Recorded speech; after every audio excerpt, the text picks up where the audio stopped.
Ini yang kalian tunggu-tunggu kan? Ini yang kalian tunggu-tunggu kan? Let's go! Halo sahabat Native, jumpa lagi dengan gua di vlog Bangke. Akhirnya setelah beberapa lama gua menggunakan sepatu New Balance Supercomp Trainer ini. Kini saatnya gua akan cerita gimana sih pengalaman gua menggunakan sepatu ini, gimana rasanya, gimana kelebihannya, gimana kekurangannya. Gua akan share semuanya di sini. Jadi jangan di skip, tonton terus sampai akhir karena gue juga akan kasih tahu sepatu ini punya satu kekurangan. Apa ya kira-kira ya? Tonton terus sampai akhir ya. Oke, gue akan bahas seperti biasa. Pertama adalah dari bagian atasnya, uppernya, dari bagian midsole-nya, dan kemudian pastinya dari bagian sol bawahnya nih. Kira-kira satu persatu, gue akan sharing pengalaman gue menggunakan sepatu New Balance ini. Dari mulai jalan, jogging, hingga ya lari tempo tipis-tipis lah. Jadi karena memang saat ini gue memang nggak lagi terlalu sering latihan interval atau speed work. Tapi semoga apa yang gue rasakan dan gue bagikan ini bisa bermanfaat untuk sahabat aktif yang mungkin sedang memutuskan untuk membeli sepatu New Balance. Atau paling nggak ya lininya sepatu dari New Balance Supercomp inilah. Karena sekarang ini di pasaran New Balance Supercomp ini banyak banget variannya, mulai dari yang trainer, pacer, racer, ya macam-macam lah gitu. Mungkin sahabat aktif bisa tulis di kolom komentar udah pakai yang mana dan mungkin gimana rasanya atau pengen di review, nanti silahkan tulis di kolom komentar. Dan sebagai disclaimer seperti biasa, konten ini tidak disponsori oleh manapun. New Balance tidak mensponsori konten ini. Yang artinya semua pendapat yang gue bagikan di konten ini adalah murni hasil dari pemakaian gue, murni hasil dari impresi gue setelah memakai sepatu ini, dan semoga memberikan masukan yang objektif buat sahabat aktif tentunya. Oke, yang pertama mulai dari uppernya. Kalau dibilang uppernya sepatu ini, impresi gue setiap hari saat memakainya itu adalah uppernya ini breathable banget. New Balance itu sukses membuat sepatu ini memiliki lapisan yang kalau istilahnya zaman dulu tuh sock like, jadi kayak kaos kaki lah. Ini termasuk salah satunya, dan sejauh gue pakai, gue nggak ngelihat adanya tanda-tanda misalnya sobek ataupun mungkin worn out. Bener-bener semua jahitannya ini masih intact banget, masih pada tempatnya banget sekelilingnya. Yes, dan saat dipakai rasanya itu breathable. Gue bisa bilang ini lebih breathable dibandingkan dengan Boston 10 yang gue pakai. Dan juga kalau saya baca beberapa review dari Boston 10, beberapa tester itu menulis bahwa memang upper itu agak-agak tebal. Dan ini sensasinya berbeda. Ini terasa lebih breathable, lebih tipis, dan sock-like lah istilahnya ya. Yang paling gue suka dari uppernya adalah ada dua. Yang pertama, ini memang lidahnya ini memang nyatu. Lidahnya ini memang menyatu dengan sepatunya, jadi dia nggak akan slip ke kiri dan ke kanan, dia nggak akan slip karena ini memang jadi satu bagian sampai ke dalam banget lah pokoknya lah ya, sampai ke dalam banget. Dan yang pasti gue suka bagian ini nih, gue suka bagian ini. Nah ini, jadi ini itu ternyata enak. Jadi kalau pagi gue pakai sepatu ini, yang perlu gue lakukan tuh tinggal pegang belakang, pegang atas, gue tarik begini, and then kaki gue bisa masuk. Ini masih di uppernya tali sepatu. Tali sepatunya ini modelnya pipih. Gue nggak tahu ini kayaknya nggak bisa kelihatan sih kalau ini modelnya pipih. Dan yang pasti gue akan bilang 9 bahkan 10 of 10 gue pakai sepatu ini, tali sepatunya nggak lepas. Dan ya sahabat aktif mungkin bisa cek juga di beberapa Supercomp yang lain. Kalau memang tali sepatunya seperti ini, harusnya juga memiliki tingkat keketatan yang sama dengan Nike Supercomp Trainer ini nih. Jadi nggak gampang lepas, bener-bener fleksibel, dan semakin dipakai setelah dia mendapatkan tension dari gerakan kita, tali sepatunya juga makin ngunci jadinya dan nggak lepas. Tentunya ini kalau sahabat aktif juga menggunakan tak simpulnya dengan benar ya. Pada waktu pakai sepatu ini gue nggak menggunakan heel lock tambahan, gue hanya menggunakan tali temali yang tradisional, dan pada pemakaian gue tali sepatu itu sama sekali nggak lepas. Jadi itulah kira-kira yang paling gue suka. Heel slip di bagian belakang itu nggak ada gue alamin. Ini walaupun heel protector itu kecil, tapi ini banyak banget gunanya. Gua sama sekali nggak ngerasain adanya heel rubbing bahkan pada saat gua jalan. Gua akan kasih nilai 9 karena It's very breathable. Semua pengakunya yang ada di depan di belakang ini benar-benar berfungsi sebagaimana mestinya. Dan pengalaman menggunakan sepatu ini itu sama seperti menggunakan kaos kaki jadinya. Karena upper ini benar-benar shock-like banget lah. Dan again, gue suka banget ini. New Balance, keep doing this. Brand yang lain, coba tiru deh. And then lanjut ke bagian yang paling krusial, bagian yang paling Sahabat Aktif pasti tunggu-tunggu gimana sih kira-kira performanya, yaitu adalah bagian solnya. Mungkin sekarang Sahabat Aktif lihat dulu solnya setelah penggunaan gua nggak gitu ngitung sayangnya udah gua pakai berapa kilometer, tapi Sahabat Aktif bisa lihat di sini ya kalau dibilang ada tanda-tanda worn out, ada sedikit mulai ada apa ya istilahnya foamnya itu udah mulai ngelipet, mulai mengkerut-kerut, terutama di bagian dalam nih ternyata. Nah ini saya bisa lihat ada kerutan-kerutan, tapi yang pasti sih bentuknya masih seperti semula ya, bentuknya itu sama sekali nggak berubah lah gitu.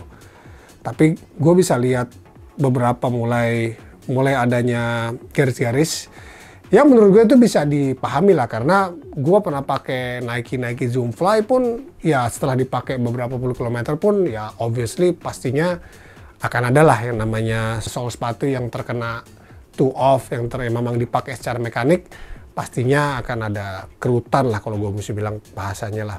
Tapi gue masih ngeliat bahwa sol sepatu ini benar-benar masih intact banget, benar-benar masih kokoh banget, nggak ada kelihatan kayak tanda-tanda kempes atau mungkin pas dipakai itu berasa ini kok kayak makin turun ya atau makin belenyek ya masih enggak gitu. Dalam pemakaian gue ini masih oke. Dari sisi stability sepatu ini mengejutkannya cukup stabil, padahal sebenarnya ini lumayan tinggi ya sebetulnya ya. Tapi ternyata untuk gue pakai jalan aja, untuk pakai jalan cepat aja, terasa menyenangkan, terasa stabil. Bahkan akhirnya gue lebih milih untuk pakai sepatu ini daripada Boston 10 jadinya untuk jalan kaki. Karena sepatu ini juga ternyata memiliki rolling effect ya. Mungkin ingat kalau kayak zaman dulu tuh ada sepatu Hoka One ya, awal-awal itu kan mereka tuh memang lebih ngejual yang namanya rocker ya, istilahnya meta rocker ya. Jadi dimana sepatu itu benar-benar rolling. Sepatu ini juga punya efek itu, bahkan pada saat kita mulai jalan. Pada saat berlari, pastinya nggak diragukan lagi.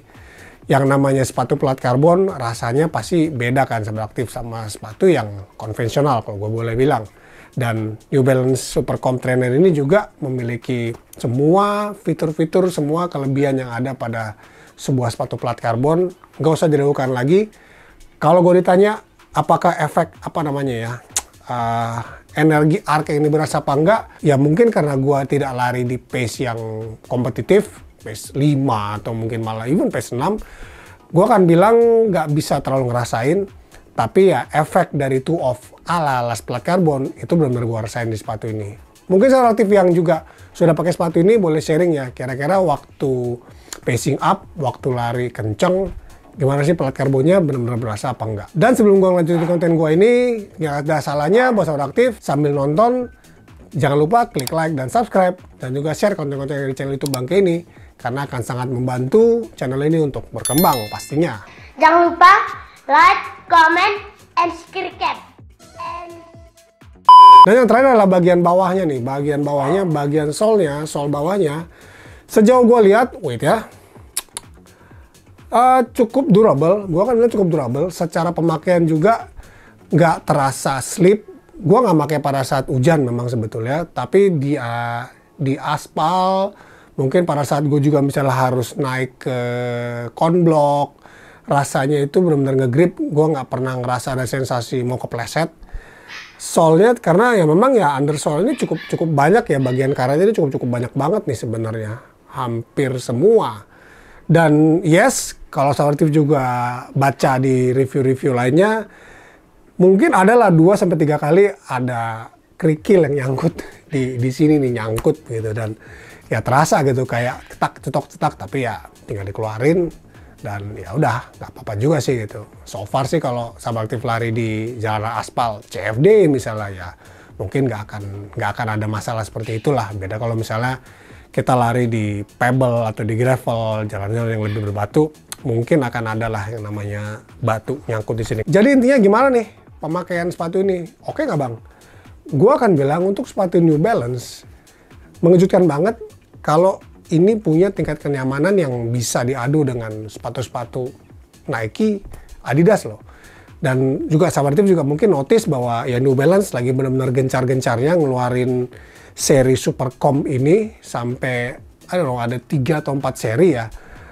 Apakah memang memiliki garis besar bahwa apakah kalau memang Supercomp itu memiliki arti tertentu yang istilahnya ada signature design yang ada di semua lini sepatu New Balance Supercomp? Nah, mungkin sahabat Latif yang tahu bisa tulis kolom komentar kira-kira kesamaannya apa sih antara semua tipe, di antara semua sepatu New Balance Supercomp ini, baik yang trainer, racer, pacer, ya mungkin ada yang lain lagi lah gitu. Kira-kira apa sih sebenarnya persamaannya, dan kalau gue bilang kalau misalnya itu adalah signature dari Supercomp, yakinlah bahwa semua tipe yang lainnya pastinya memiliki kelebihan yang sama lah istilahnya.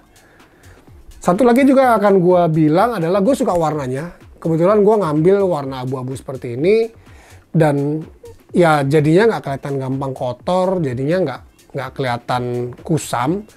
Warnanya bagus, dan ini ya walaupun uppernya ini juga istilahnya kain, tapi ini juga relatif mudah dibersihkan. Dan ya gue bisa ngeliat harusnya sih sol bawah ini juga gampang dibersihin ya. Bagian-bagian yang silver ini juga masih berasa silver, nggak ngeletek.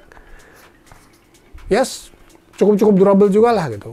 Paint job dan finishingnya itu juga benar-benar oke banget untuk sepatu New Balance. Dan yang terakhir yang tadi gue bilang, ada satu yang mungkin gue bilang ya, kalau bilang kekurangan tapi mungkin hal yang nggak ada di sini adalah ya sebenarnya cuma satu, bahwa karena ini adalah sepatu New Balance.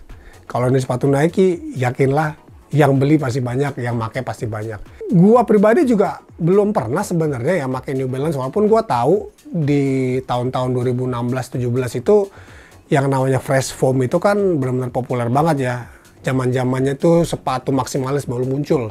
Nah, di situ sebenarnya New Balance juga ngeluarin yang namanya fresh foam, dan sepertinya mereka juga masih pakai label itu sampai hari ini ya, fresh foam itulah. Ya populer, tapi habis itu mungkin sempat hilang, dan sekarang mereka muncul dengan jargon Supercomp. Sepertinya udah mulai ada pasarnya. Gue mulai lihat beberapa pelari di CFD, beberapa teman-teman gue itu mulai lari pakai New Balance itu. Di lain sisi mungkin juga sayangnya adalah sepertinya barangnya nggak banyak ya, karena kalau sekarang sahabat Latif cari sepatu ini di marketplace itu udah jarang banget sebenarnya.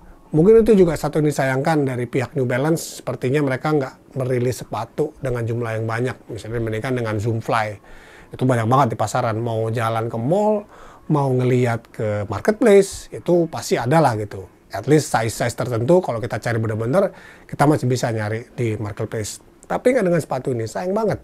Coba deh New Balance, coba rilis lebih banyak lagi lah sepatu-sepatu Supercomp, seri-seri Supercomp ini gitu. Pasti bakal laris. Yakin kalau New Balance mempertahankan signature design dan fitur seperti seri Supercomp ini, ya sedikit banyak pasti orang akan mulai melirik lah gitu. Dan pastinya memang pada saat gue beli ini juga harganya itu ya di bawah harga Nike Zoomfly atau Boston 11 kali waktu itu ya. Itu ya istilahnya masih di bawah 2 juta harganya, gue lupa 1,5 atau 1,7 lah gitu. Itu ya benar-benar harga bagus ya untuk yang namanya sepatu carbon plate, dan memiliki apa ternyata memiliki kenyamanan sekelas ini. Gue akan sangat rekomendasikan kalau memang ada tipe Supercomp yang lain, mungkin akan gue review juga. Mungkin yang terbaru ya bisa juga ya, karena kalau sudah agak outdated nanti kasihan juga sahabat Latif, jadi susah nyari sepatunya. Yang terbaru apa? Silahkan tulis di kolom komentar. Gue akan consider untuk review. Dan yang pasti ini adalah sepatu yang very recommended. Supercomp, well done New Balance. Kalau memang Supercomp yang lain juga kira-kira seperti ini, jangan ragu untuk memiliki satu. Digunakan sebagai trainer, digunakan sebagai racer. Ya racer ala-ala, kenapa enggak? Masih bisa lah pastilah. Oke, itu dia final review dari gua sepatu New Balance Supercomp Trainer ini. Gimana menurut sahabat Latif? Apakah memiliki pengalaman yang berbeda? Silahkan tulis di kolom komentar. Dan jangan lupa klik like, subscribe, dan share juga konten-konten yang ada di channel YouTube Bangke ini, agar gue juga makin semangat untuk membuat konten-konten selanjutnya. Sampai jumpa di video berikutnya, dan peace!